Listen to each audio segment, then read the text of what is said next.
กันเขาพบกันเพื่อยังพบแล้ว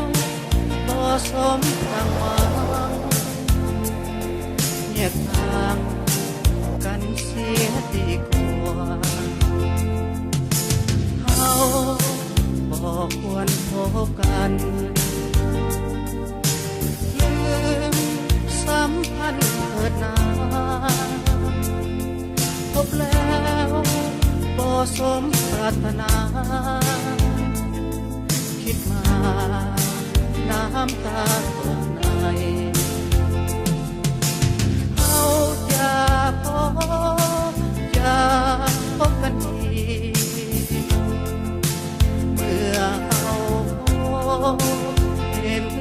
ต้องหลีกห่างกันไกลต่อแต่นี้อย่างนี้แม้เยื่อใยจงทำลายสัมพันธ์นั้นเสียทีเขาบอกควรพบกันเขาพบกันอย่างนี้พบแล้วพอเห็นเกิดอย่างดีเขามีแต่ความช้ำใจ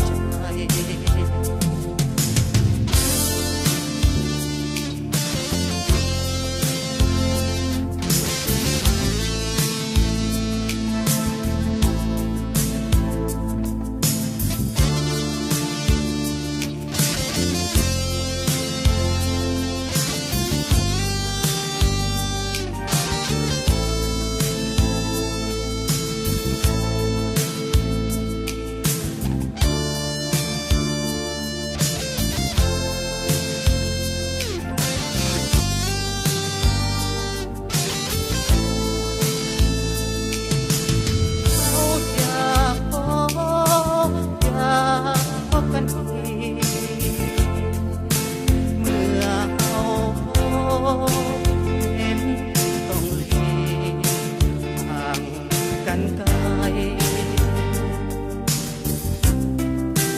ต่อแต่นี้อย่างนี้แม้เยื่อใยจงทำลายสัมพันธ์นั้นเสียที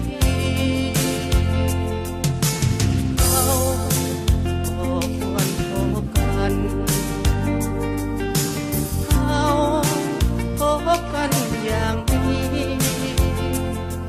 พบแล้วพอเห็นเกิดอย่างนี้เขามีแต่ความช้ำใจ